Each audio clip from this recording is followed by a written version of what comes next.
Os usuários tem como base, como pano de fundo, a eficiência com que ele usa a água.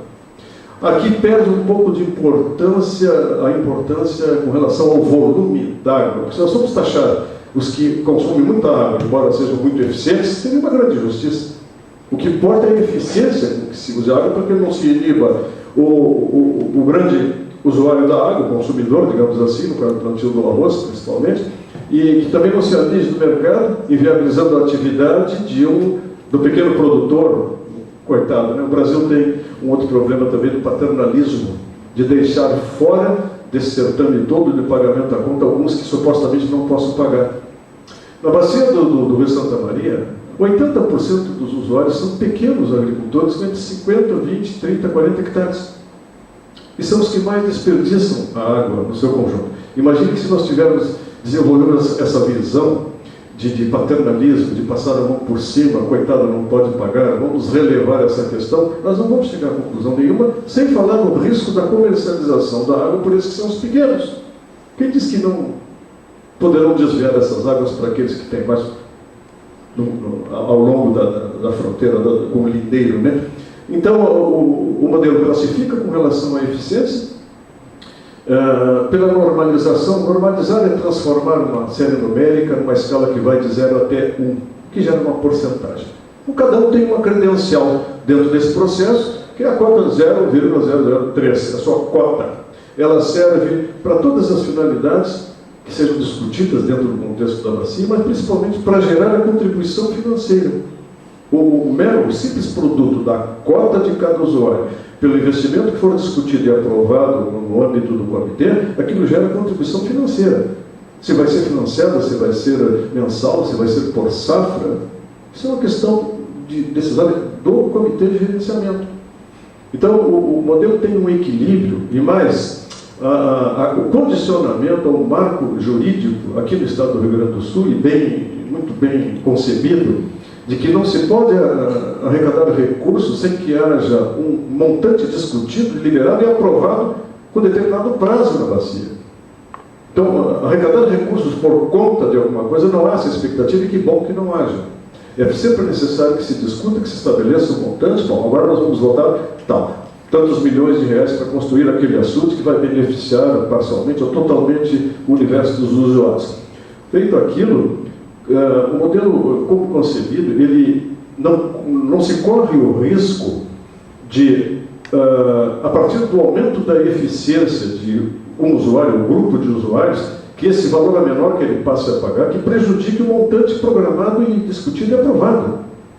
Na medida em que aqueles poucos, inicialmente, que aumentarão o seu desempenho, eles trarão obrigatoriamente uma redistribuição dentre os menos eficientes, vale dizer, aqueles que não fizeram nada para melhorar, e eles olham os que melhoraram e terão que subsidiar, num número muito grande, com uma cota de participação com um valor muito reduzido, o grande aumento que determinados tiveram, embora em um número menor do contexto da bacia. Então isso induz o nosso entendimento ao uso racional da água, porque todos imaginam que vão querer se comparar com aqueles que reduziram, quererão saber como foi que conseguiram, e uma vez sabedores, deverão procurar o mesmo caminho para acertar a sua conta, sem o risco de que se perca o volume comprometido para determinada aplicação na bacia. O que mais que me ocorre com relação ao sistema são variáveis discutidas, definidas pelo comitê, e eu não estou falando unicamente do volume de água consumido na safra, mas eu diria, qual a porcentagem da área que está sistematizada?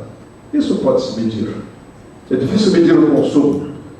Nem tanto, porque na bacia do Santa Maria, 50%, naquele caso, não muda esse quadro com relação a todo o estado, 50% da água é bombeada. E o bombeamento nos dá a garantia, via conta de energia na concessionária, para saber quantas horas funcionou aquela bomba hidráulica, e pela potência consumida, qualquer estudante de engenharia dali tira a vazão do bombeamento, se entender as distâncias e se tiver as medidas mínimas.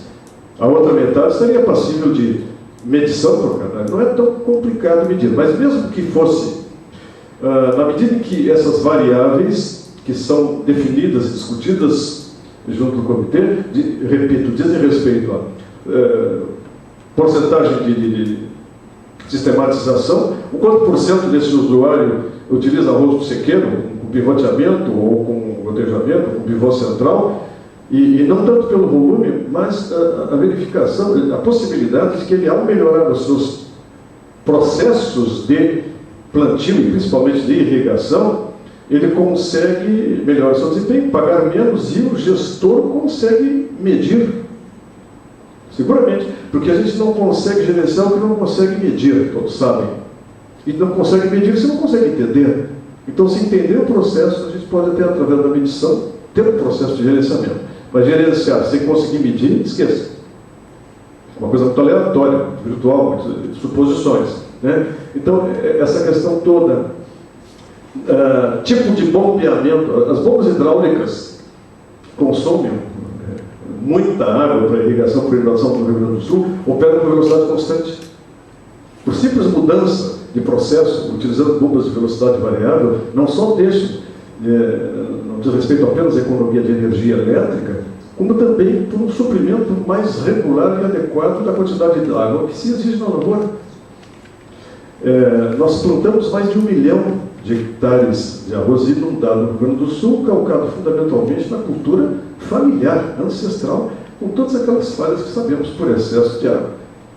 Se gasta aí de 7 mil metros cúbicos por safra e por hectare até 15 mil metros cúbicos por safra e por hectare.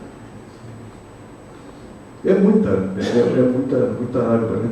Então, com relação ao modelo, para não cansá-los também, eu prefiro... Uma outra pergunta, Felipe, que duas foram: a praticabilidade, que até imagina tem tempo real, ou um prazo definido. Se imagina que no caso dos arrozeiros, que chegam a consumir 90% da água em certas regiões do estado, 90% da água. Na média, vocês devem saber, a maioria pelo menos, que essa demanda é da ordem de 70% da água do ambiente, água bruta. São importantes o que é veiculado pela mídia no que diz respeito a não cantar ópera quando se toma banho, essas coisas todas. É importante. Mas é bom saber também que, a par disso, o consumo de água doméstica é coisa da 11%, melhor, 15% a 18%, da indústria de 11% a 15%. E a lavoura, o nosso foco é a irrigação das lavouras. Em termos do uso que teria assim, um impacto maior.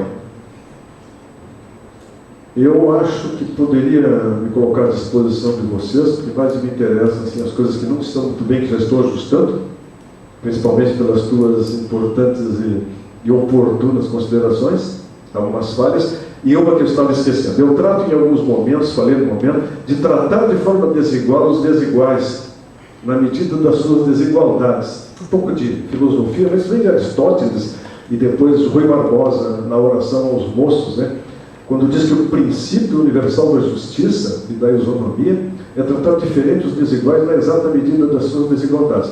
E muitos estão entendendo que seria passar a mão na cabeça daquele que não pode, que está pobre, que vai quebrar. Não é nada disso. O que eu quis dizer, e agora aqui penitencio e corrijo, é que tratar os que se comportam de maneira diferente, de forma diferente, na exata medida dessas diferenças. Quando alguém é perdulário ou usa de forma ineficiente a água, é nesse sentido, e não naquele sentido de subsidiar diretamente ou deixar fora, que seria pior ainda, pequenos usuários que supostamente poderiam quebrar, teriam que mudar de atividade. Não, eu acho que também todos pagam. Todos pagam. Alguns ficarão a perigo? Sim. Se desenvolva um processo de financiamento interno ou por subsídios cruzados, desde que todos aceitem, para que se mantenha esse equilíbrio, mas que esse usuário, uma vez recuperado a título de planejamento, melhoria do processo de irrigação, assim que possa, como fazem os japoneses e muito bem, recupera-se o problema. E depois ele se discute como vai ser pago, mas tem que ser pago. E tem que ser cobrado de todos. Tá? Eu gostaria de ficar à disposição de vocês aí para perguntas. Se esquecer alguma coisa, ela logo aparece. Muito grato pela presença de vocês. Tá?